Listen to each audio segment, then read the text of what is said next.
Hey everybody, welcome back to the High Performance Zone. Today, we go deep with Joe DiStefano, how we talk about where health meets fitness. And you got to hear the biohacks, okay? The 5. You got to biohack first breath. And we go deep into some breathing exercises and one that can reset your brainstem, all right? Then with air, while air is first, next is we talk about water and how biohacking the quality of your water, but then sleep. And this is so important. How do you sleep? How do you wake up in the morning? What's the biohack routines of walking on the earth in your bare feet? And then of course there's exercise and food. Actually, food will go next and then we'll get exercise. This is an incredible one. This is for personal mastery, but also will help you in longevity and your life. So here we go, diving in with Joe and Gucci. Glad to be here. Hey, Joe, welcome to the High Performance Zone. I'm super stacked to have you on the show today. What does that mean? What does stacked mean to you? So, hey, it's wonderful to be here, Gucci.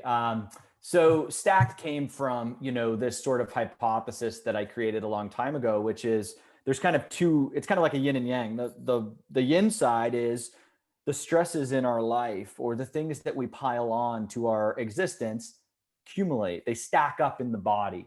And so my own personal experience, I had a traumatic brain injury and a couple bad concussions.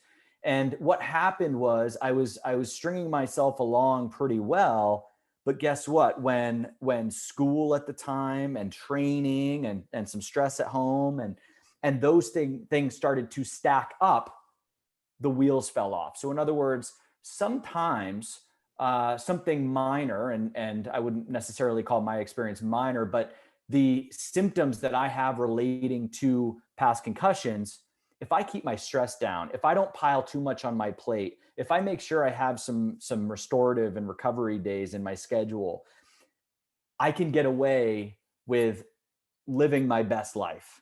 But if I don't do a good job at appreciating the stack, I'll start to have negative symptoms relating to all sorts of different things. So that was that. And then the other side of the thing, the more yang side, is when we're looking to optimize our body. And, my personal story, my neck got a little bit screwed up when I cracked my head. And when your neck is a little bit off, it's like, it's like toothpaste down your body. Your whole body's trying to compensate around a head that's not perfectly screwed on. And so it can radiate in a lot of different directions. And what I found to be the most reliable way to get my physical health back, not just my emotional health, was to focus on my stack of joints. And our body is a stack of joints, right? And the middle of that, the real kind of hub of the wheel is the diaphragm. And so I focus a lot on breath. Yeah. And then it's the lower limbs and the neck. And so if you get the lower limbs and the feet, the lower limbs and the neck and the diaphragm where they're supposed to be, a lot of the other physical issues people have, tight shoulders, tight hips, whatever, tend to fall away. And so that's sort of the ethos of my show. It's like, it's where health meets fitness. It's breath, and then it's also physical performance. Do you have any other biohacks? The ones you gave us were just so powerful. Any other ones that people can benefit from? Yeah. So, I mean, there's so many, right? I think controlling, if we look at the order of importance, where we were talking a minute ago, breath kills us the fastest. Okay. So the best biohack I could give anybody is let's look at our breath and how do we increase CO2 tolerance and reduce respiratory rate, right? Okay. That's the number one biohack. And anything that helps with that, whether it's HBOT or walking in the morning, taking breaths, exhale holds, etc., you can do that. The next thing that kills us is water, right? If we don't have water, we'll die, right?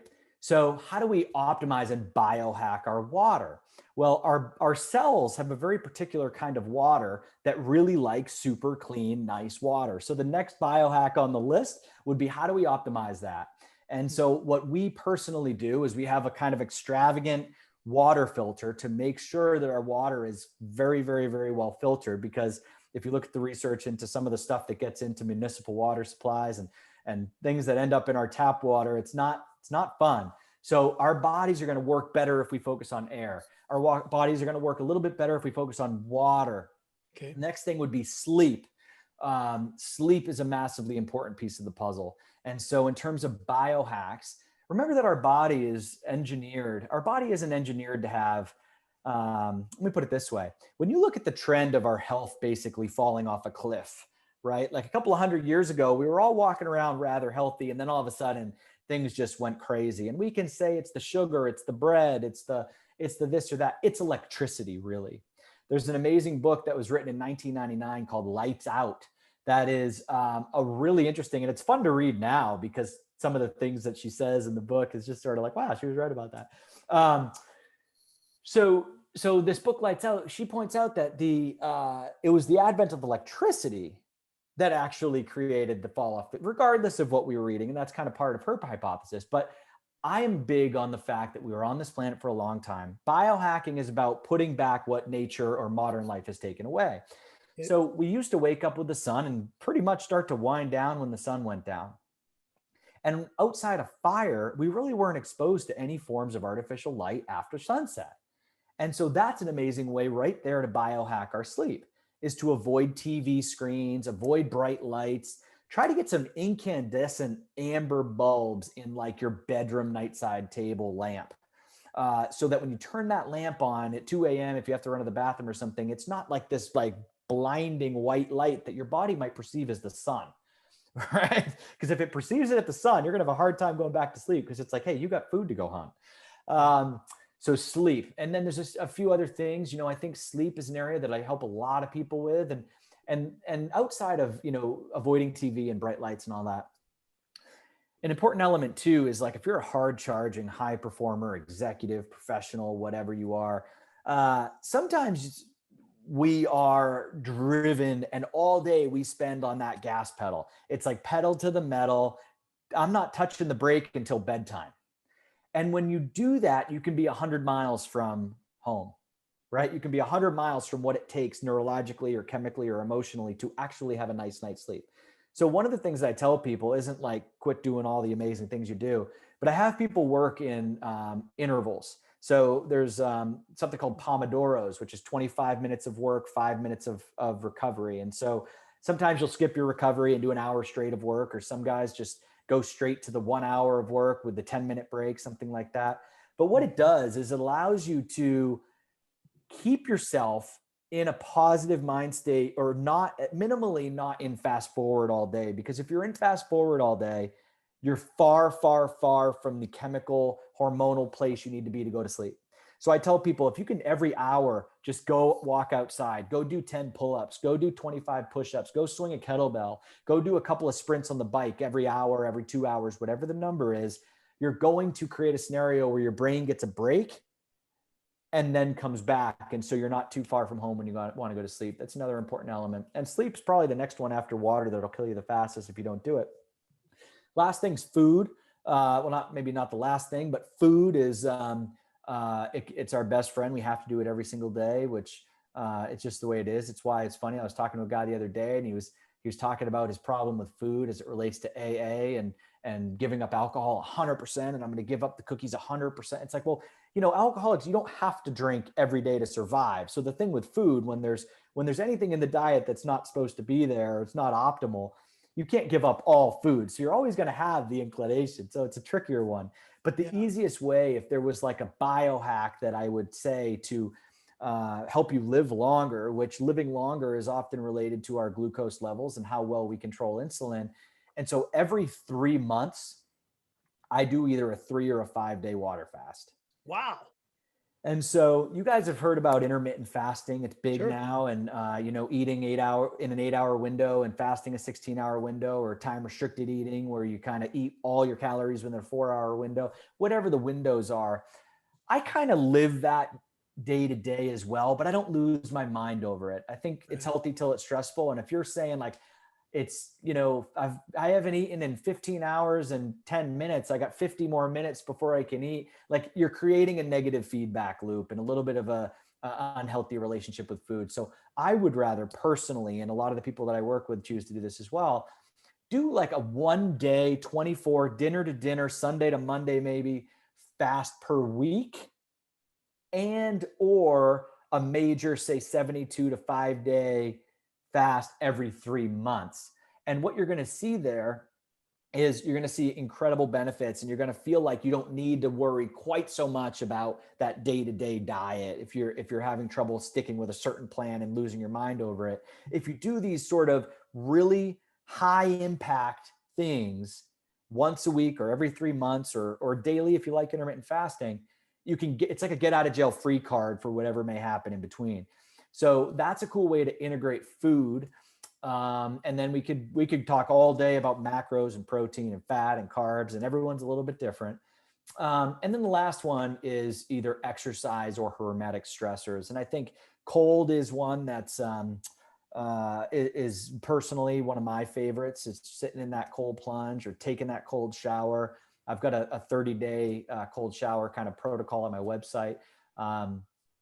That is incredible for hormonal responses, for burning fat, for emotional resiliency. It's sort of thing like right before this show, if I had time, I just ran in the house from a workout, but if I had time, I usually do a cold shower before my podcast because I like to just get in the zone that way. I like to kind of clear the slate.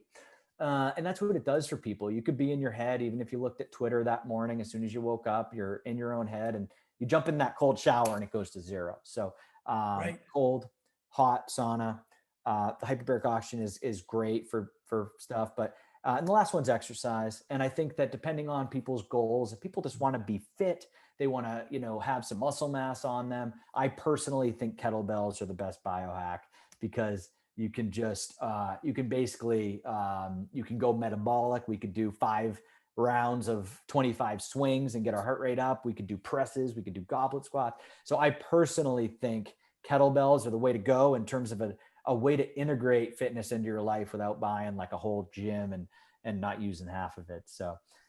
Wow, you just nailed it for everybody. In fact, I want to make sure that we get this out, and so everybody can hear it, on the show notes, and actually start that way. What about the when you do the ice baths or even the cold showers? It's always been wondering to me time. How much time do I need to spend? So I like to do. I go outside. We live in Sun Valley in the winter. It's cold, right? And so I love going outside just in a pair of shorts, bare feet in the snow. Actually, in the snow, you go and wear flip flops because the snow gets really freaking cold usually, right? But I try to stay bare feet on the wood. And I find that I like to do about 4 to 5 minutes of exercise, bowing routines, actually, breathing routines, but in the cold. And my body can tell the difference between 32, 20, 14, or 4. I mean, I know I can sense that, right? But what's the timing of like even a cold shower or this cold ability? It's a great question. It's a question I get a lot. And the answer to your point, a lot of it has to do with how cold is it? So a lot of my guys, it's interesting. And I think there's benefits at every end of the curve. So in other words, the gold standard is 3 minutes if it's really cold. So now arid temperature versus submersion is going to be different. So you're going to be able to spend more time, walking around. It's funny. I used to, before COVID and stuff, we used to spend a month in Iceland in December when it's dark 20 hours a day. And we're hopefully going to get back on that rhythm. We haven't been able to go obviously last year, but it was interesting because I just needed to do my cold stuff. And so I just started basically putting my bathing suit on, putting all the windows down, and just driving on the highway to kind of get my cold immersion because it was like 0 out, right? So there's a lot of different ways to do it. Now, when you submerge the body, you're getting a little bit more of a hormonal response than air. So your body takes water a little more seriously. Yeah, no, it's a lot harder. When I get in the cold, the tub, I'm like, okay, I get psyched up, go for it. When you go outside, I can do that easier. That's why even cold showers are hard because it's not coming, like a tub. A tub, I just got to suck it up, right? Cold showers are a little like being tickled. Yeah. As opposed to like, a cold plunge is like you just get punched in the face and you're out. Right. Right. So full submersion at say 38 is usually about the temperature that I would say is like a healthy cold plunge where you're going to get those cold shock proteins and kind of the extreme benefits of cold immersion. It's like 38 to 40 is appreciable. And that's 3 minutes is kind of like the gold standard. Yeah. What you want to make sure you do is number one, do the proper prep, which would be like a Wim Hof style breathing, something like that. Number two is get in on an exhale hold and control that first breath. This is probably I think this might have been like my contribution to this industry, because when you think about it, it's like a lot of people get in and gasp. And I told you earlier, the mouth is the panic button. You can psych yourself up. You can psych yourself out, excuse me. So if you get into that cold plunge, I've probably put a couple of hundred people at least in the past 3 years through a 38-degree cold plunge, right? Yeah, yeah. And so when you look at somebody that gets in and then says like, screw all of you guys, I'm out of here, and jumps out, they didn't control that first breath and their emotions ran away with them. And so we do a lot of preliminary breath work and things. But when people get in and I have them inhale, exhale with a hum, and get in slowly. So step in with that right foot, step in with the left foot, tippy toe to the front of the tub, start to sit. No delaying, and you're doing it all with no air in your system. You've exhaled. And so you have to do it steadily. Don't slow down, don't stop, don't do anything, because you'll never do it. Once you're in, and the water, I tell people, get that thyroid in. You want to get that water all the way to here, so you get that dive reflex, you get that full central nervous system upload. Otherwise, if you just got your legs in or something, you're not getting the nervous system benefits. You're probably not getting the circulatory, the fat burning, the cold shock proteins. You're just basically reducing inflammation in the legs. So you need like ears down in the water. And that first breath, ideally it's in the nose, but even if it's not, it has to be one of gratitude and love and helpfulness and appreciative nature, whatever you want to come up with, but you have to be grateful to be there. And if you do that with that first breath, you tell your body you're okay. You'll sit there. I've had people sit there till we had to pull them out and thaw them out. So it completely changes the experience. And so that would be my recommendation. Now, real quick, after about 90, so generally speaking, when someone gets in and it's real cold, it's 60 to 90 seconds before their body regulates itself, which means it's 60 to 90 seconds of pain, and then you're sitting pretty. So if you're new and you can't quite do the 3 minutes, I would say at least push 60 to 90 seconds. Otherwise, it's just a waste of time. Right. How about, your hands? I find that if I keep my hands out, I'm much easier to stay in a lot longer. Yeah. Putting the hands in, the pain comes. Is there any advantage or disadvantage to leaving the hands in or out? It's a great question. It's a really common thing. And most of the time I just tell people to take the fingers out if it's bothering them. Now, the interesting thing is when you get into that stress response, and that's what's going on. Anytime you have any hormetic, it doesn't matter if we do a sprint on the bike or we get in a shooting match or we jump in the cold, it's all stress. When we do that, especially as it relates to the cold, our body wants to preserve our internal organs. Yeah. So if you and I were fighting in the summertime in Sun Valley, my stress would actually reduce blood to the internal organs, push it to my limbs in case we get in a fight. Okay. In the cold, our body says that mammalian dive reflex says protect the internal organs. So blood flow reduces to the areas we can lose and live a productive life. I want to survive this thing. So those cold fingers happens to everyone. That is that stress response. Now, most people, you're just going to want to take those fingers out. But I would say try to like gingerly or occasionally expose them to the cold just to sort of, with that positive emotion, kind of get them on board. But it's super common. And all it is your body's protecting its internal organs.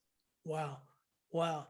How does gratitude fit into this idea of optimizing your wellness?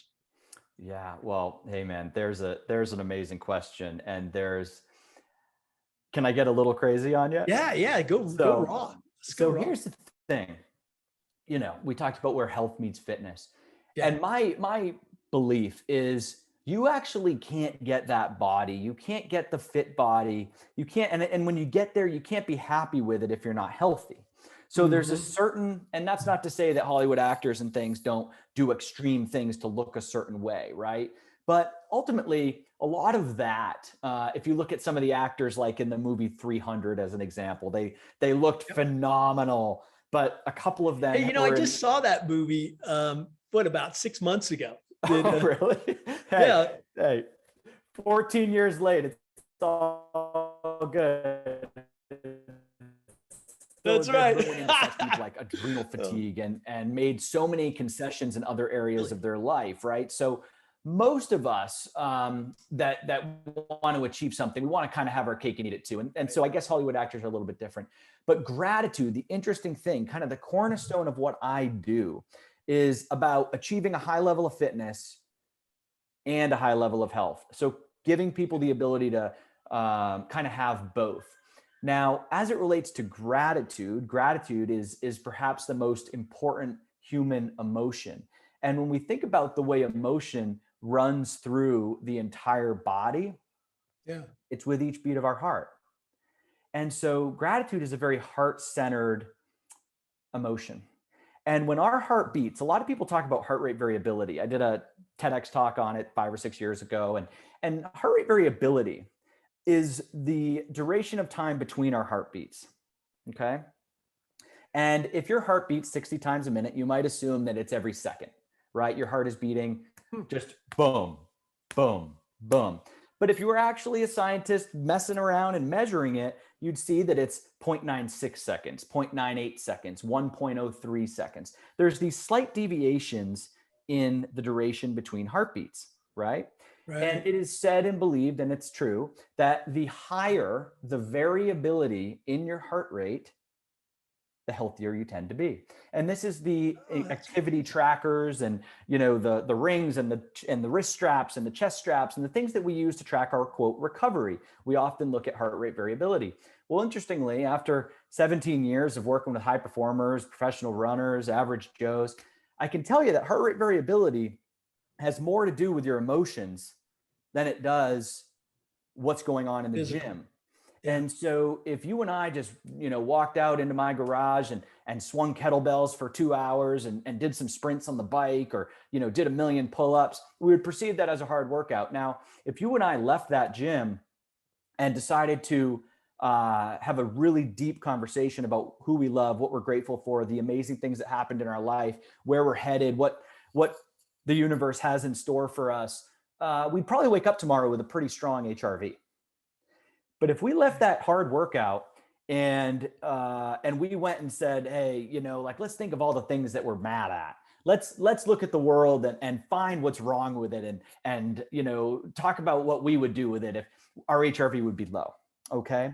So there's this hint that emotions and HRV being high, that's a high level of satisfaction with your life, a high level of gratitude is sort of the key. Now, that's what's going to keep someone's head in the game if they got 6 months to prepare for this or 8 months to prepare for that. That's how you don't destroy your health and exhaust your willpower while you achieve something really amazing, right? Can I tack on one more thing? I know I've kept the ball for a while here. Okay, that's good. Here's the cool thing is over the years, so 6 or so years ago when I did a talk on HRV, I explained it as the duration of time between beats. But what I've kind of learned is that that's actually a pretty overly simplistic way to look at it. It's a little bit like looking at macronutrients and saying a Snickers or a pure cane sugar and a banana are the same. It's a little bit like that, right? It's sort of like, well, they're both carbs and they're both sugar, but I'd rather have the banana than a pile of sugar, right? So that's a little bit how we're looking at HRV. And what I've kind of learned is that the heart, when it pumps a beat and it pushes blood, it ejects blood from the heart, that beat of the heart is synced with a breath and an emotion, right? So HRV, every time that heart beats, it is literally how blood flows through circulation. In other words, the heart would have to be awfully strong. It would have to be about, the world's strongest man to eject blood with such force that it literally went all around our body and made it through. So the way that it gets through our whole body is it's a little bit like at the professional football game, everyone does the wave, right? Yep, So yep, one guy does the wave and it goes all the way around the stadium. yep. So the beat of our heart actually sends blood through circulation through a wave like that. And the wave is energy and it's emotion.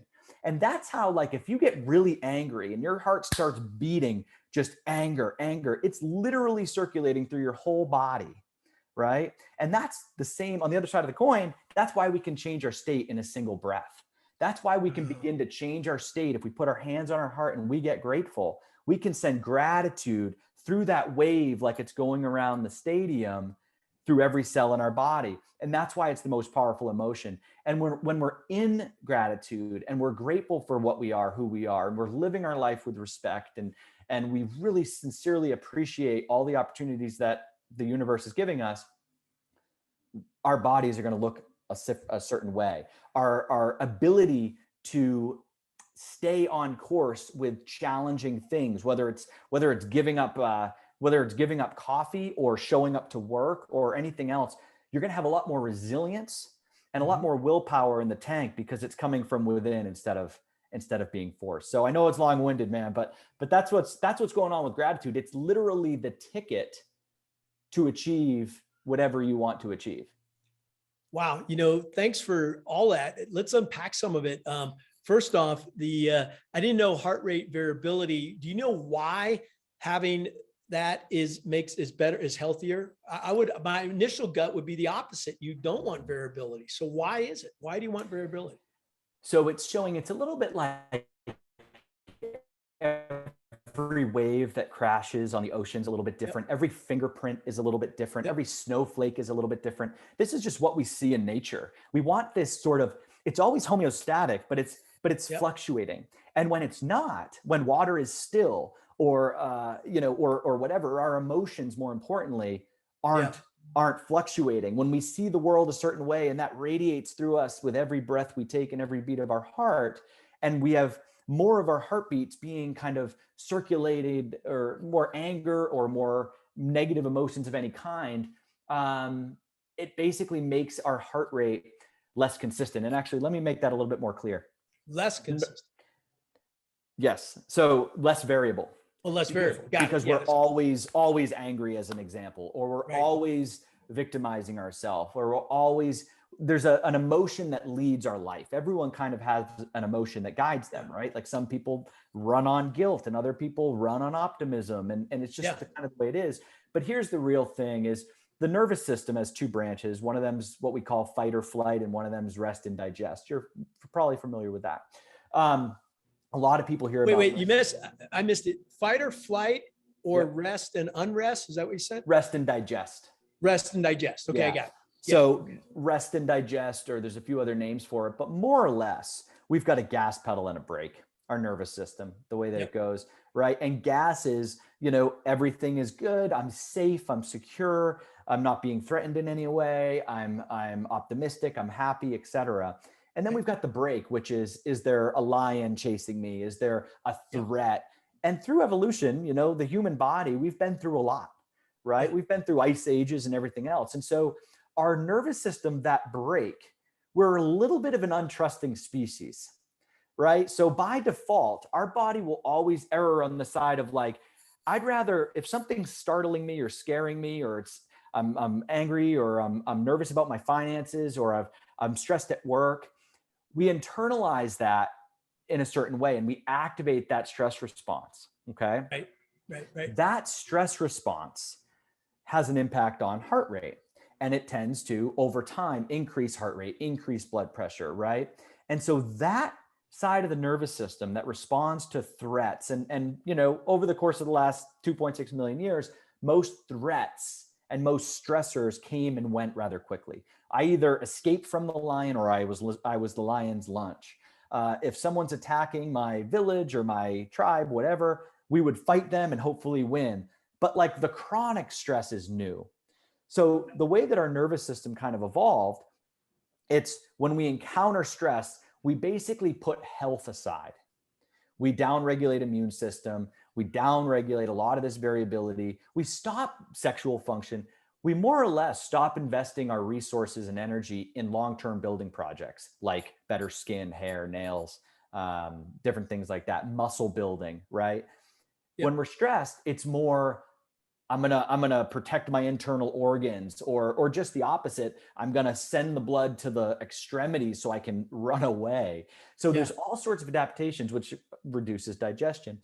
So every beat of your heart, you can kind of think, is either this vigilant stress response, or it's coming from the optimistic rest and digest branch. So the nervous system's guiding every beat of the heart and every breath you take.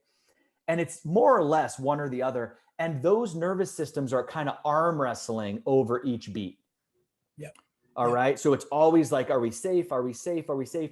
And if we tend to be more in that safe zone, we tend to be more in that optimistic, health, happy, surrounded by people we love, that type of place, our HRV tends to be higher because we're not really giving in to the brake pedal. Right. Yep.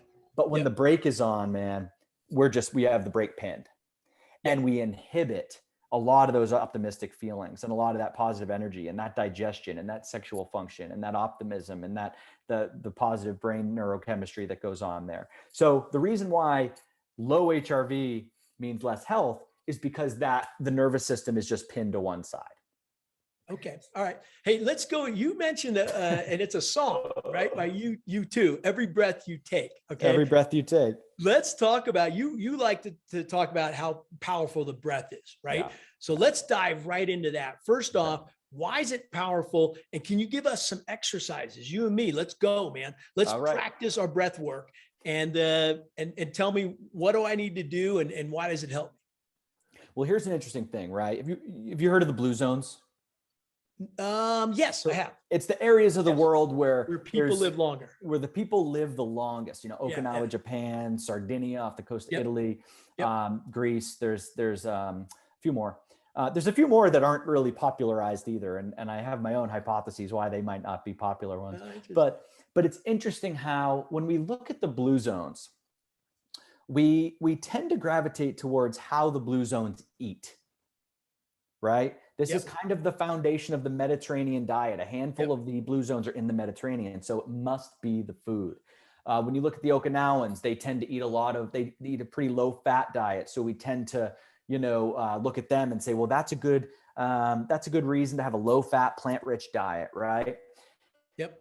But when you dive deeper into the blue zones, what you see is there's a lot of purpose. There's a lot of gratitude. There's a lot of generational in the same house. There's 3 generations living under one roof, and there's a lot of respect for the oldest people in that house.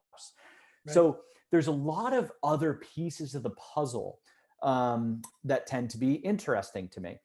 Now, I almost published a podcast on this, and I'm going to do one soon, just a deep dive into this, because I would be willing to bet if you looked into the blue zones, you would see all sorts of different things. The traditions in Okinawa that may help people live the longest are different than Sardinia, are different than Costa Rica, are different than Loma Linda.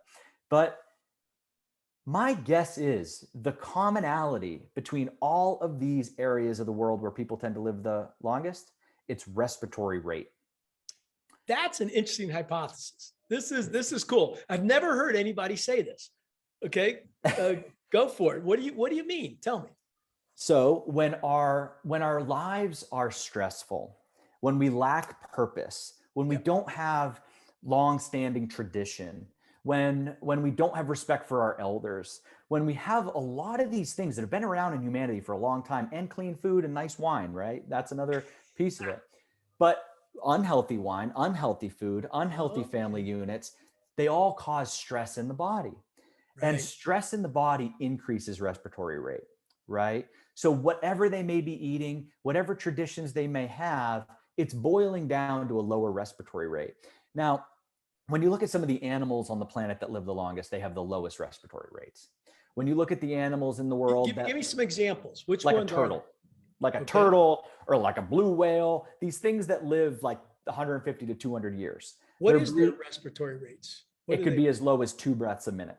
No, you're kidding. I think a whale can actually hold its breath for 2 hours. I was on a podcast recently with a guy who said that. So when you look at that, it's really interesting. And then on the flip side, you look at hummingbirds or mice who have really high respiratory rates, they tend to have short lives. And there's an ancient Chinese proverb that's that states, I don't want to completely butcher it, but the idea is essentially that you're born with a certain number of breaths.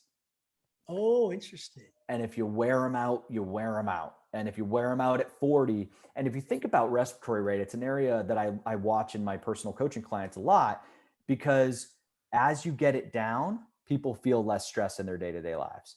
And so when we look at someone's respiratory rate and it's 14, it's 15, it's 16, it's 18, depending on the person, it might even be 20.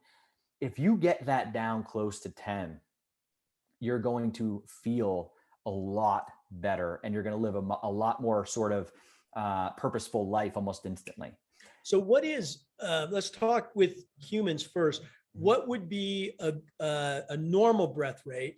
And then you just said, if we get it lower, right? And what would be a high? So what would be your optimal and what's high? Right. And you know what is interesting too is, like, in 20 years ago, the standard normal for blood glucose was here, and it just keeps getting worse, but normal keeps moving, and it's moving in the wrong direction. You know what, I just do this all the time. You go to the hospital, they take your temperature. Mine's low. It's like 97.8. And it turns out that study of 98.6 or whatever was actually done 100 years ago with people with different stress rates. And they find that now the normal is actually a lot lower. Do you know the details on that? And I'm sure the healthier you are too, so elevated body temperature is basically a sign that your body's dealing with something. Inflammation, inflammation, troublesome digestion, whatever it might be. So as it relates to respiratory rate, I think if we all had a life, and there's a lot of variables, right? Like if you live at altitude and you're really good at using oxygen, like I think a lot of these yogis living up in the ashrams in Nepal, their breathing rate's probably 7, 6, really? Somewhere in that neighborhood. I think you and I and most of your listeners, if you can get your respiratory rate between 10 and 12, I think that's a really healthy place to be. And then, and again, I think a lot of people are living at 16 to 20, which, just like the gate on your fence outside your house, what happens? It rusts. So oxygen is actually toxic. This is the sort of problem, right? Oxygen, we've heard of like oxidative stress or free radicals or any of these types of things that cause rust or destruction of our internal body. And a lot of that's inefficiency with oxygen. So what low breath rate is really telling us is we are tolerant to carbon dioxide. Okay. Because that's the trigger, right? The CO2 tells the brain to get the breath to go, right? Is that what it is? You're trying to get rid of the CO2?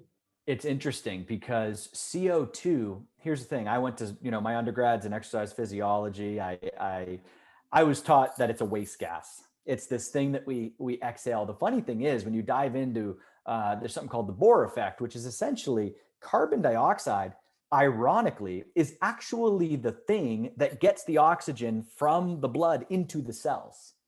Okay. So a lot of us overbreathe and have low CO2 tolerance, which means as CO2 rises, our brain says, breathe. We need more air. The goal of a healthy person should be to be able to tolerate a high level of CO2, because the higher the level of CO2, the less oxygen you need. And the less oxygen you need, because the more CO2 there is, it can offload any oxygen that's in circulation into the cells. But if oxygen is high and CO2 is low, you have a lot of oxygen that has the opportunity to rust your internal body, to cause destruction to your internal body because it's toxic. Yep. Right. And if you don't have a lot of CO2 tolerance, then you aren't actually offloading that oxygen into your cells. So you have to overbreathe and over-oxygenate, which kind of is the problem the source of a lot of the inflammation in our society today. So when we look at this, and your question was about what kind of breathing practices we can do. Let's do. There's really 3 types of breath that I want people to worry about. Okay. It's the 23,000 breaths a day we take, practice, or your meditative practice. Right. And then there's sort of what I'm referring to right now, until I have a better term for it. It's like your ceremonial breath work. All Oh, right. go for it. Well, yeah, I want to hear what that is. Yeah. So if you're familiar with any of the popularized, like Wim Hof, Yes. who jumps into tanks of ice, and Yes. I think he did a 20-minute TED talk in the ice chamber, and so Wim Hof as an example, I'd refer to that as a By the way, I've been to ceremonial one breath of Wim work. Hof's events, and I love the ice baths. I also saw you've got an event, Yeah. Runga, right? Runga. Yep. Yep. Yeah, we got to talk about that. What you're doing with corporate world and people, but keep going. So you're talking about the ice baths, the breath, Wim Hof. Go for it.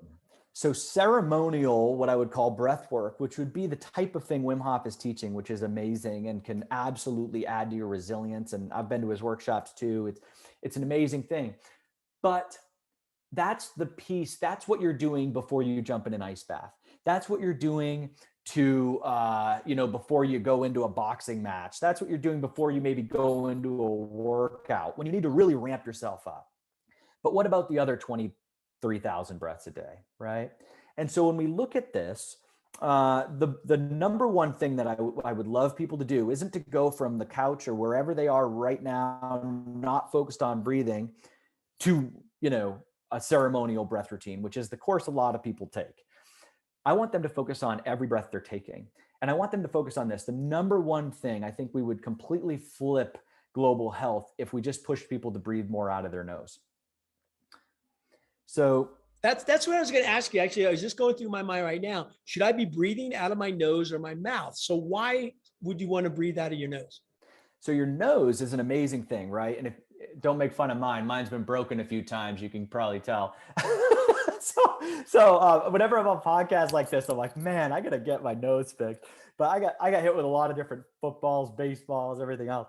So, anyways, our nose, our sinus cavity, it's like half the size of our brain in our head. So, God, creator, whatever, it's pretty important, right? So, things don't there's nothing in the body, and I know there's a few different opinions, gallbladder, whatever. Everything that's here belongs here. Everything that's here has a purpose, and nature doesn't waste space is a good way to put it. I think that's the way Patrick McEwen put it. So the sinus cavity is about half the size of your brain, and it's this matrix of cavity, right? And when we breathe through our nose, we tend to upload about 15 to 20% more oxygen with every breath. So that's pretty interesting. So when we think about overbreathing as being a real pandemic these days, people mouth breathing and overbreathing, high respiratory rates, if we can get them to breathe through their nose, they're going to need fewer breaths. Now, here's another interesting piece of the puzzle, my friend. When we talked about the fight or flight response, the ability of the body when we're stressed to increase respiratory rate, increase heart rate, increase blood pressure.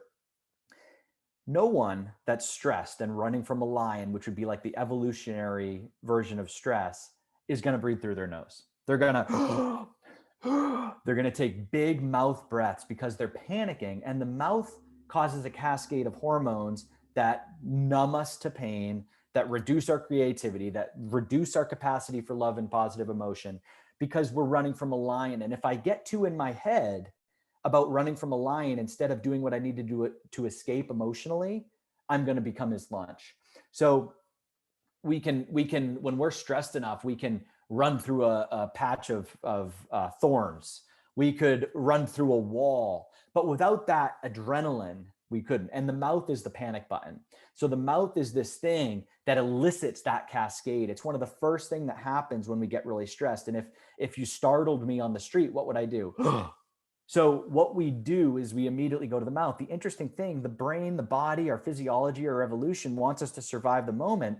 So it actually makes it hard to breathe through the nose when we're stressed. And it does that by inflating the nasal cavity, which basically turns it off.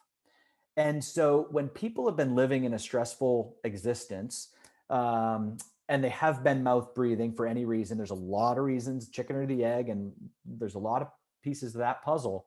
But when that's been your go-to, a lot of people find it challenging to breathe through the nose because that thing is inflated. It hasn't been used. It's an old cavern that we have to open up. So that's just an interesting piece for people. If you start to breathe through your nose and you have trouble, it's normal.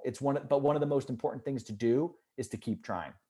Now the nasal cavity, you're going to, That's important. Let me ask a question, because I just went on a mountain bike ride yesterday. I mountain bike here in Sun Valley all the time. yeah, And what I've learned is that, when I'm pushing it up the hill, right, I actually breathe through my mouth, right? I'm trying to understand why. I'm trying to get that belly breathing where I'm opening up my belly and get more air into my lungs. right.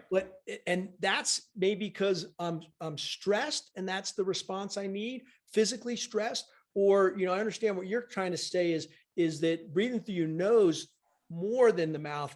Well, I'm not sure I understand. Give me why do I breathe through my mouth when I'm physically stressed? Great question. So this gets back to stacked. Exercise is a hormetic stress, right? So it's a stress that causes a favorable adaptation. Okay. But you wouldn't try to keep your heart rate at 185 beats a minute for 36 hours. Right. Just even a minute kills me, but go for it. I go anaerobic. What does anaerobic mean, by the way? Yeah. Oh my gosh, this is all great stuff, man. Yeah. So let me just say that a lot of the things we do for our health, I sit in cold plunges. I got a sauna right behind the computer. Yeah. I got a hyperbaric oxygen chamber upstairs. So a lot of the things that we do put our body in a state of stress so that it adapts and comes back stronger. Okay. The problem with a lot of chronic stress is it doesn't go away. So that's the thing. But the body interprets stress as stress, whether it's exercise, a sauna, or a boss that's yelling at you.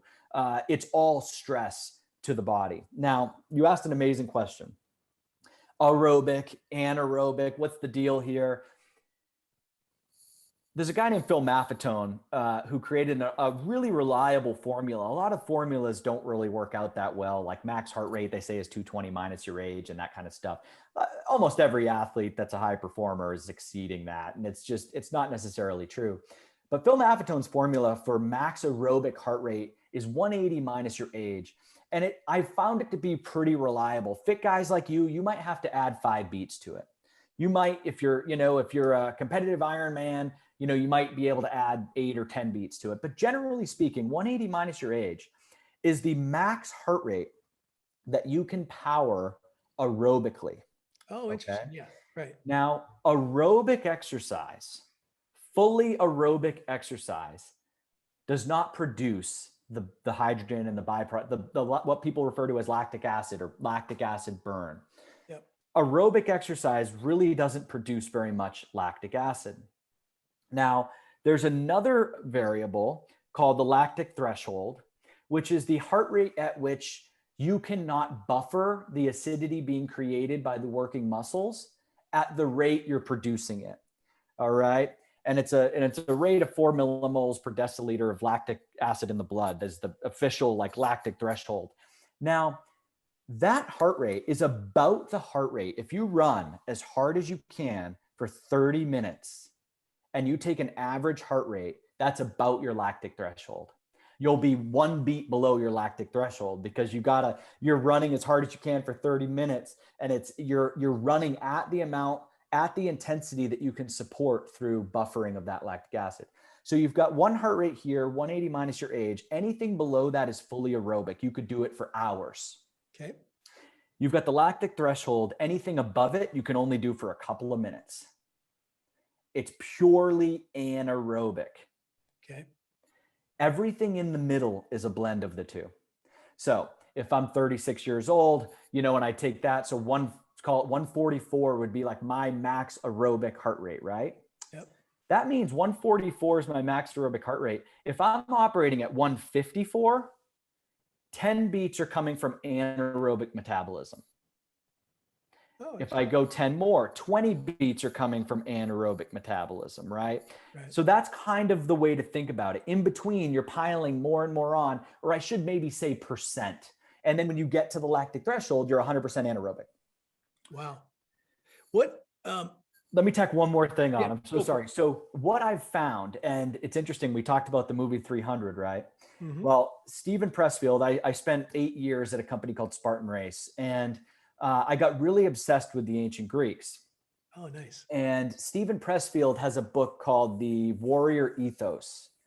And you can read it in one sitting. You've probably got it on that bookshelf, knowing you. So it's a great book. And one of the things that caught my eye in that book, he talks about a barefoot foot race in ancient Sparta with mouths full of water. And what these athletes had to do, or athletes, soldiers, this was maybe towards the end of the agoge, which is their training, where they took 7-year-old children from their mothers at 7 years old, threw them into this decade-long education system. And if they came out alive, they were a man, right? It was like the rite of passage. Wow. So Stephen Pressfield discussed this barefoot foot race where soldiers would have to take a sip of water, run 10 miles barefoot through God knows what terrain, and at the finish line, spit the water out. Wow. And I was, I was in my apartment when I lived in Boston. I'm like, shit, I want to try that. Like, I got to do that. I made it like 800 meters and I was like, whoa, like, that's interesting. And then me and my buddy, we started to kind of play with it and we worked up to 5K and I kept doing it. And I actually ended up doing an ultra marathon in Hawaii in, it was probably 4 or 5 years ago. And I made it like 24 miles with my mouth full of water. And it was a 35-mile race. And that was another interesting experience. Just to tack on, I don't want to derail us, but I couldn't tell people my mouth was full of water. But if you do these long distance endurance events, you make friends on the trail, you make friends on the path, but everyone thought I was a mute. And people started to confide in me on these trails. People were telling me about their marriage problems. They were just outpouring to this guy that they didn't think could talk. And then, eventually it just got too much. And you know what it was? My hands, actually, I looked down and my hands were blue. Ooh. And I was like, probably a good time to spit the water out. So there's definitely an upper limit to this, right? If I'm depriving my body of oxygen while I'm demanding a lot of it. But back to your question real quick. So what that mouthful of water taught me, I started to run 10 miles on a regular basis with my mouthful of water. My heart rate would stay right at my 180 minus H. So what you can fuel with your nose exclusively is aerobic. Oh, okay. When you start to pile on anaerobic metabolism, which is what produces acid, you use your mouth. So the interesting thing about your bike ride, the longer you can delay breathing through your mouth at a certain slope, and it's just going to happen. Right. But the way the brain works, as long as you're trying to breathe through your nose, you're moving the needle. So you want to minimize it. But the last important piece here is, talking your ear off, the earlier you allow mouth breathing, the earlier you begin to produce acidity that's going to limit your performance. Yeah, that's amazing. Of all the talks I've had and people, I've never had that link be made between the mouth and the nose and the acidity. Very powerful. I thought too that on the other side of that equation is, though, you want to hydrate your body while you're doing these incredible experiences, right? Especially the ultra stuff you're doing. So how do you balance that? I would think you'd want to drink water. Right. So I think you're making two different points, right? Or we're talking about two different things here. So hydration is super important. And I should have clarified. So I had, when I ran the ultra marathon, I wore 2 different monitors. All right. I wore my heart rate monitor and all that. And then I wore a timer. So sorry for the confusion, I was drinking throughout the race. Yes, for sure. A very sodium rich solution, which I can get into in 1 second. Yeah. I clocked about 26 miles with my mouth full of water before I stopped trying. So what I would do is occasionally I would either swallow or spit it out, take a drink, and then put it back in. And so this watch that I was tracking was my mouthful of water distance. And this was the total distance on this. Okay. Arm. Makes sense. I'm sitting there going, you're running 26 miles without drinking anything? That's crazy. Okay. Yeah. I see what you're doing, but you're really training yourself to breathe through your nose, and the water is just doing that. Okay. Awesome. That makes sense. Hey, let's practice something breathing though. Cause the breathing, first off, I have no idea what my normal breath is. How do most people find out how many breaths they take a minute? Most of the time, I mean, we could count. It's a little challenging because we always, once you think, breath is this ironic thing where if you don't do it on purpose, it happens to you automatically. And Yeah. when you try to do it on purpose, you mess with it. So there's this like paradox. The easiest way, honestly, is to just have like an activity tracker that Yeah. monitors it.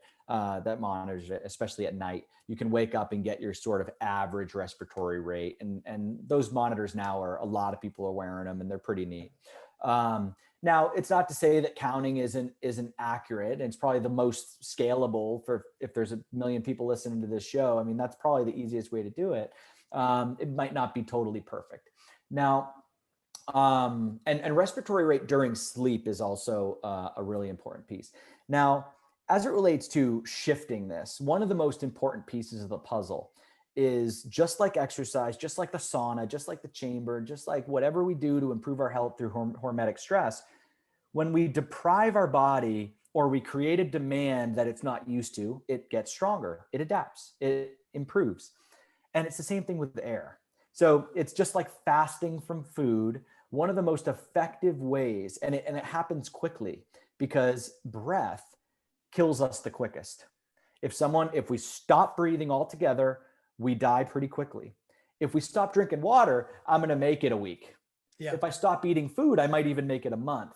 Right. So that's let me give a quick story on the breath. Have you ever come close to drowning, by the way? I've had hypothermia, but not in water, but not actually drowning.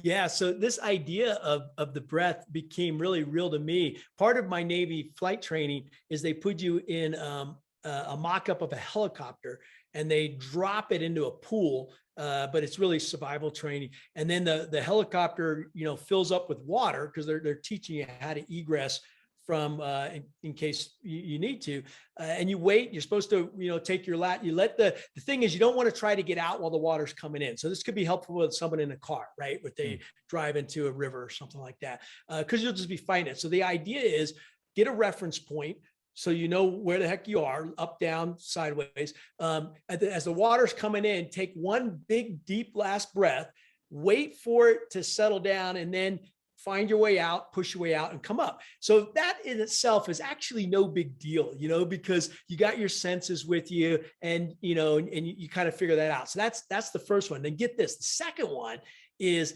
now they actually drop it in, and you're not by yourself. You have 8 other people. So people, can panic, kick you in the face with their boots and all that kind of stuff. Now they hit the helicopter, and it flips upside down. So now you're in the water upside down, holding your breath. And then you have to get all 8 people out. So they teach you go in a sequence. Okay, great. So that's a little harder, but it's no big deal. The last one is, they blindfold you. Okay. So my gosh. This is supposed to be like, represent nighttime, right? And sure enough, I get the last. You don't want to be in the last seat in the very back of the helicopter, because you're gonna have to let everybody else go out first and get through. So I'm blindfolded. I get picked to be the one in the back of the last seat. I'm like, oh crap. Oh well, I just gotta let people out. So sure enough, I just take my last breath. We flip upside down. I'm holding on. I figure, okay, that's enough time. People are out. I start to go out, and you go by chair. Bam, kicked in the face, right? Because I can't see it. Somebody kicks me because they're just trying to get out too. That made me let go of my air, right? Because it scared me. So now I'm losing the air. But now I'm like, okay, cool. I just got to go out, and I find the hatch. I grab the hatch, and I'm almost out of air. But I'm like, everything's cool. I pull, and you go up, and next thing, I push real hard to go up. My head, I get this biggest hit on my head. I hit the ceiling of the door. Okay. And this, now it's really, it shocked me. I'm stuck. I'm underwater. And I took a breath. I was so much wanted to breathe that I swallowed water, and I realized that's not going to happen. I'm not a fish. Right. And all of a sudden, I took one last grasp, went down. Actually, I had to go down, got out, pushed up. But I got to tell you, that feeling of not having air, when you're going to, you think this is it, you're going to die. That was a scary feeling. I don't ever want to have that again. So when you say breath, what's typically 3 minutes or something like that? the average person will die without air for 3 minutes, or if they swallow a bunch of water and they're underwater. So, Okay, so moral of the story, if you're drowning, don't drink the water. I don't know if that helps anybody. but isn't it interesting? Like your brain, and here's the thing about neurology, when you hit your head, Yeah. it was stressful, and your brain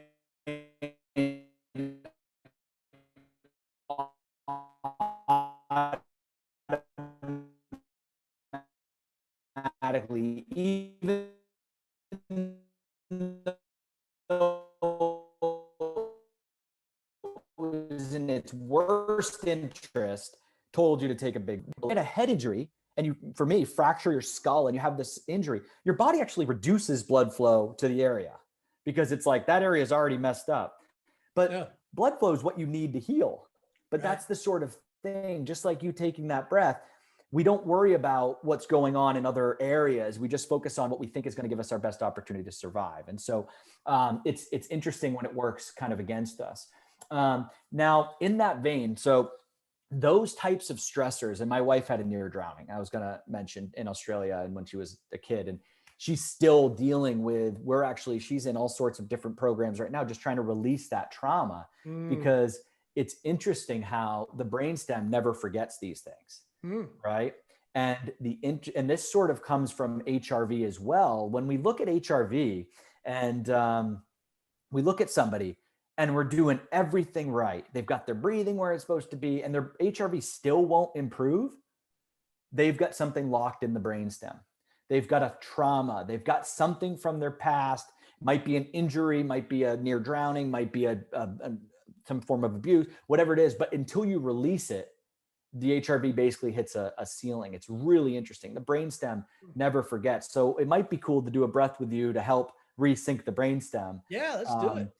Yeah. Which is a cool one that was taught to me by a woman named Lois Laney, who's awesome. No relation to Superman, but we actually had her work on our infant right after he was born, because sometimes when you're born and you're a baby and you're in this amazing little place, and suddenly you're in a hospital room with white lights, bright lights, and people, and it's traumatic, just like near drowning. So we actually had her work on him a little bit, and it was really interesting what we found. But anyways, resyncing the brainstem.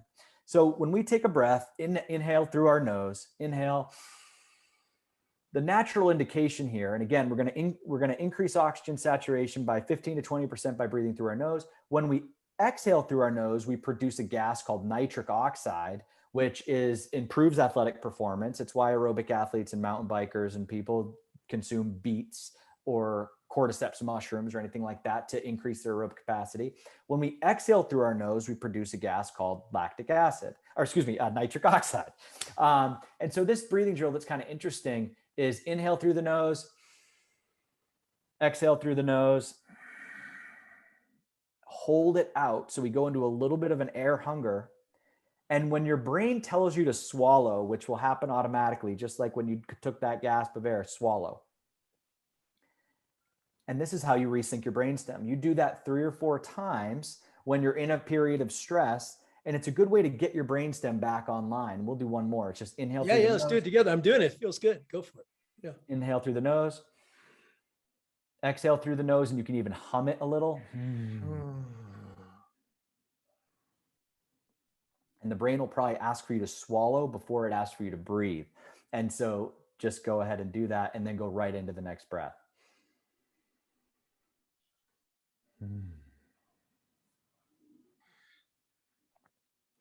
And that inhale, hum, swallow resyncs some of these cranial nerves.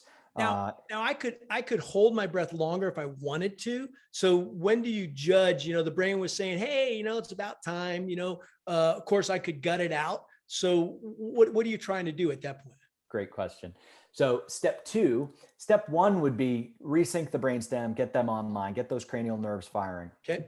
Inhale, hum, swallow, basically puts the lights back on if there were some cranial nerves that had the lights dimmed a little bit. That's really helpful. That's going to help a lot of people. Thanks. It's cool. It's cool. Yeah. The next way to build carbon dioxide tolerance is exactly what you're talking about. And that's inhale, exhale with a hum, hold until that sign for air hunger, that like first real notable, hey man, you got to breathe, and then inhale through the nose. Don't push it so long that you gasp, but just inhale, exhale with a hum, and hold it as quote long as you can before you feel that first sign of air hunger. And you would do reps of that. And this is what I do at my desk, whatever. I do this a lot while I'm walking my dog. So one of the things that I help people with is integrating habits, like getting early morning sun, walking barefoot on the earth, having a dog. And then we can incorporate this exact exercise where while we're walking the dog in the morning sun with our bare feet on the earth, we can inhale, exhale through the nose. And while we're holding that exhale, see how many steps you can take. And this was really popularized by a guy named Patrick McKeown, who wrote a book called The Oxygen Advantage. And this is how he's been treating asthma and medical conditions related to respiration for years with a lot of success. And so what I do while I'm walking my dog is I inhale, I exhale, hum through the nose, and I usually take about 20 steps. That's the number that for me, I can recover in about 2 breaths and do it again. Oh, okay. Now, I've had professional athletes that can take 100 steps, right? I've seen average Joes that can take 4 steps. So everyone's at a different level, but as you improve your CO2 tolerance, you're going to be able to take more steps. But finding that sort of number, like I mentioned, mine's 20, where you can sort of repeat it again and again and again and again without ever really losing it. It's a subtle hormetic stress. It's like sitting in a sauna for 20 minutes. It's not so hot, you got to get out in 2 minutes, or it's not so cold like an ice plunge, you got to get out in 3 minutes. It's that thing you can incorporate into your daily life and have a lot of success. And you'll see that in your athletic performance as well. Man, that's helpful. Let's talk about your integration of like even the morning. I'm interested how you wake up. What's the integration? How can we integrate? You talked about a sauna. I want to talk about the benefits of a sauna, the hyperbaric chamber, these kind of things. Let's help our audience here really start to get practical then. So what's a good integration? Well, here's the thing is I've got this thing, it's healthy till it's stressful, right? And so we want to make sure a lot of my real type A driven high performers, like I tell them the things that I would love them to do in the morning. And suddenly their morning routine is 36 bullet points that they got to get done before 9. And it's doing the opposite of what we want to do. Right. So one of the big pieces, there's a lot of, and I kind of look at these as quadrants. So quadrant 1 is free medicine. That's like, get the sun on your face each morning. Nice. That is an amazing way to improve your sleep. So anyone that's having any kind of sleep issues, I push them out in the morning sun as early as possible. If they can watch the sunrise, because we've been on this planet for 2.6 million years, our body knows that the sun is morning. And if we get that cortisol up and some of those morning hormones, cortisol gets a bad rap. It's a hormone.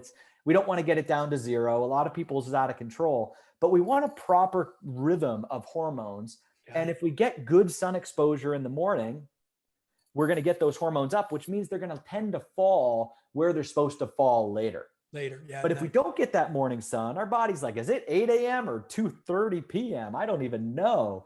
And so our hormones get out of whack. So there's a lot of benefits in terms of the cardiovascular system of having your bare feet on the earth. This is another major form of free medicine. We can say we probably walked barefoot on this planet for a couple of million years. There's literal electricity radiating from the planet, right? And those are electrons. Just like when you jump in the ocean, you always feel amazing because you're in this pool of free electrons that your body is literally grounding itself to, right? So our body is like an electrical circuit. Yeah. And if you Google or go to PubMed and look up some of the incredible benefits of grounding and getting your bare feet on the earth to the cardiovascular system, it's really cool. So sun exposure. So here, full disclosure, here, I'm in bare feet right now, right? Me too, brother. Okay, I like it. Yeah, see, look at that. We're grounding, right? Yeah. Well, our house and our rugs and carpets or wood floors might not be grounding us so much. Okay, all right, I got you. But minimally, you're stacked. So you and I are standing here, right? Yeah. One of the big things about the body, it just doesn't, if we stop messing with it, it would probably go in the direction we want it. It's a little bit like that trail you were biking on. You probably saw like, don't leave a trace, or do no harm, or take your trash away. So Mother Nature will flourish as long as we don't like leave trash and mess with her in any way, right? And our body will heal the same way. But if you and I were standing on an hour-long podcast in shoes that put our feet in restricted, healed, stiff, uncomfortable, or we were sitting, which would be even worse, we're interrupting our body's understanding of homeostasis. So when you're flat-footed, a lot of people with back pain get relief from spending more time barefoot, right?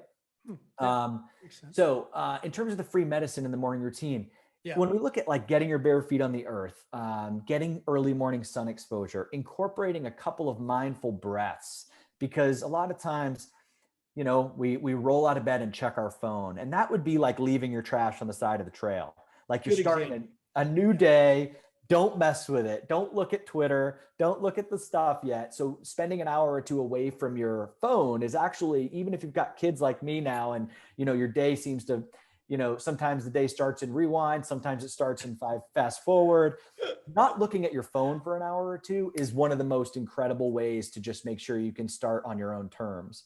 That's a great tip. So what do? Do you have your phone off and then you use natural wake up, your biorhythms, and just say, I'm not going to look at my phone for an hour? Yeah, exactly. So since my son was born, that's a natural bio. Oh, I got you there. But even before that, you know, consistent bedtime, having a consistent bedtime over time tends to set you up for success. Now, if I've got an important podcast at 9 a.m., I'm going to set a backup alarm just in case, but I know I'm going to wake up at 7:30 just about every morning, no matter what. I'll set an alarm for 8 just in case. But that's kind of the way to incorporate it into a regular routine. But some of the free medicine, like avoiding your phone, getting some sun exposure, walking, getting some bare feet on the earth, a lot of the things that make us the healthiest, if they're done, especially in the first half of the day, we need to stack them. We need to make sure that we're not getting the sun because it's a thing on our to-do list. We need to incorporate it mindfully. And that's why, like having a dog, you have to walk. Having a kid that enjoys walks, it allows you to, how can I make the most of this time I have to walk my dog? And the answer for me is like walk barefoot and walk in the grass next to the sidewalk. Sometimes I'll have like meditation music or mantra or something in my ears. I'm always in as few clothes as possible when I take my morning walk, because I want the sun to really be able to trigger my vitamin D and my internal circadian rhythm. And that's just one example, but how do we incorporate? So 10,000 steps a day, morning sun, grounding, and avoiding the cell phone in the morning. You can do all those in a single 15 to 20 minute period, which is the way to think about, I think, a lot of these new integrations. And real quick, because you asked, I'll say that as you go down, so once you have the free medicine box checked, you've incorporated the free medicine, you're starting your day with a glass of water, maybe with some lemon or some salt or something like that. People are naturally going to want to gravitate towards, well, what about the sauna? What about the hyperbaric chamber? And the hyperbaric chamber was something I had to personally invest in just because I've had brain surgery, concussions. It's one of the most reliable and amazing therapies for head injuries, for cancer. It's almost like nothing else. And so it's something that I decided was just something I wanted to have in my home. And so that's a major player. It's the average person generally isn't interested in that, but something like a sauna, 5 days a week, 19 minutes in the sauna, 5 days a week is incredible for our health. We detoxify, we increase a lot of our positive hormones. It's almost impossible not to relax. And the benefits to the cardiovascular system, if you look at the research, heart attacks drop significantly with that level of sauna. So most people, the first, like, you know, a little bit of a pricey biohack that I push people to put in their home is usually a cold tub, which is $100 at the hardware store. Just get a cattle trough. And then a sauna. I personally use one called Sauna Space, which is a really cool little incandescent red light. So it's almost like the sun, but a sauna is a great thing to put in the house for most people. Man, I love saunas, and I'm thinking about putting one in the house for sure. We're talking about that. You know how they talk about, I like the regular saunas, but the infrared saunas, I never feel it. I mean, let me just tell you, let me ask you, what is there a difference, and what do you recommend? Yeah, so the difference really is one of them heats you from the outside in and one of them heats you from the inside out, right? So if I had a bigger backyard, I would have a Finnish barrel that's Yeah. wood burning, put it Yeah. up to like 200 Fahrenheit, and then have a cold Love plunge that. next to it, right? Right. And so you go back and forth. And I've got a buddy down the road that we do that once a week or so because it's awesome. He's got that set up. Now the infrared sauna for most people makes a little bit more sense just because I've got it in my office right here. It takes up a small area of a single room and you still get a sweat on, but it is a different experience because it's a little bit more of a patient experience Yeah. because you're triggering your body to sweat it from the inside out. Hmm. As opposed to like walking in and feeling that heat Right. immediately. But health benefits the same, 5 days a week, 19 minutes. Yeah, well, that's really research done on that's 19 minutes of sweating 5 days a week, right? In a sauna. So I believe that most of the research is done on conventional Finnish saunas potentially. But we're optimistic that infrared is creating a similar benefit. You might need to spend 30 or 40 minutes in your infrared to get the same level of detoxification and sweating. Remains to be seen a little bit. Yeah. Okay. Wow. Tell me about the hyperbaric chamber. Why is that so beneficial? Yeah. So the HBOT is essentially a submarine. Yeah. So the hyperbaric chamber is essentially like spending an hour or two, or I've spent up to 4 hours in mine. It's essentially like spending time at 60 feet below the surface, somewhere in that neighborhood. And when you get to that level of pressure, right, it's creating a scenario where you're essentially able to offload your oxygen a lot better. So your body becomes hyper oxygenated, but you don't have a ton of oxygen in your circulation that we talked about can actually be harmful. So it's a way to sort of really push your body into this level of oxygenation in the cells, the pressure and the being that far below the surface, that pressure pushes, you could think about, just pushes that air right into your cells. So these cells, the interesting thing is that our cells need oxygen to be charged fully, and they need to be charged fully in order to heal. And a lot of the lower oxygen saturation, people that have low CO2 tolerance, that have a hard time getting oxygen into their cells, just like the head injury example where the body can actually be like, hey, like stop sending blood to that area. When people have low oxygen levels, which is a common affliction because we have low CO2 tolerance, your body kind of gives up on certain areas of the body because it's like, I don't have enough oxygen to invest in that part of the body. But when you're in the HBOT and you're really pushing the oxygen into your cells at a much higher level and there's plenty of it. So I actually have a oxygen concentrator that I run into the HBOT. So I'm taking pure oxygen as I'm under pressure.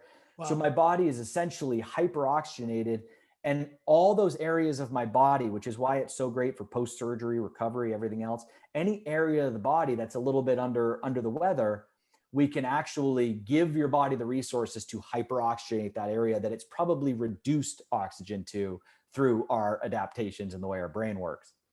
Joe, this has been awesome, brother. I want to, let's do a quick debrief. I want to do a review of what we covered. We covered so much stuff.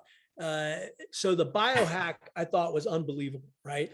Go back and tell me what were some of the keys to this interview for you that you want to make sure people understand?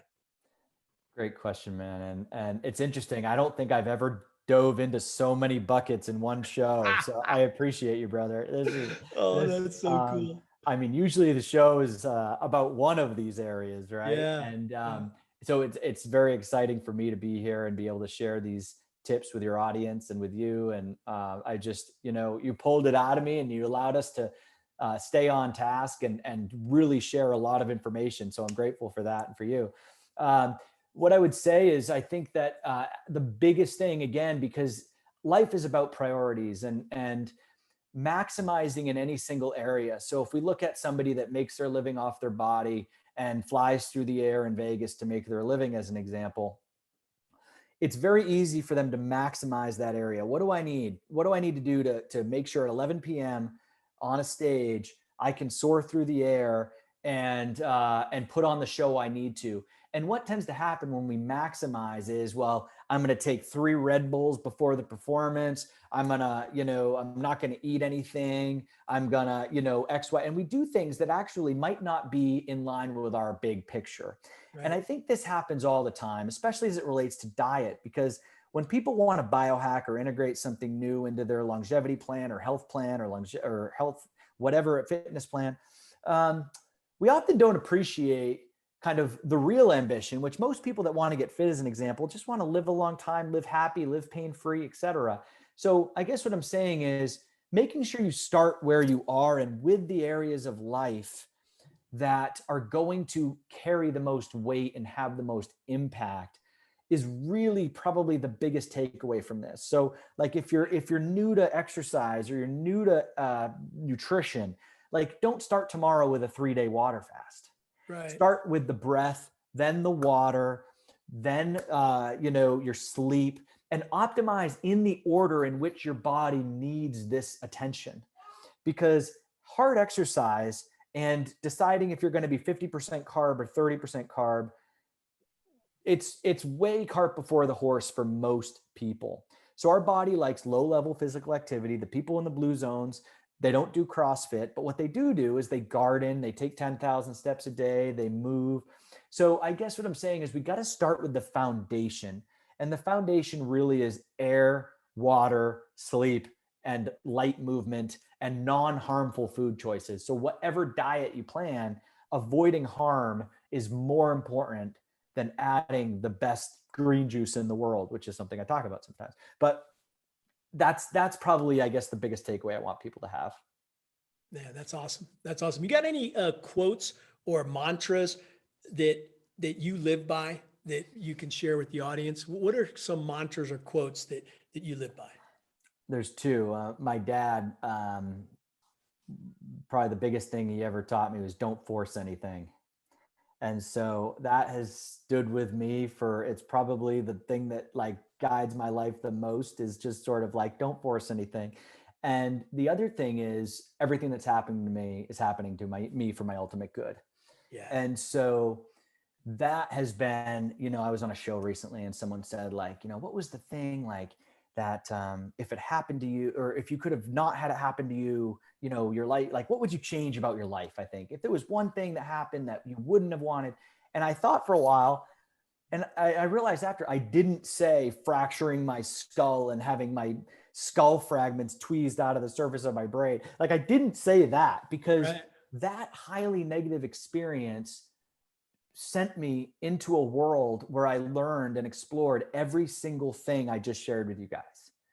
And now I get to help people, right? So I think it's don't force anything. And the other one is everything that's happening, good, bad in the moment, it's happening to me to put me on a path and to guide me into a place that I'm supposed to be.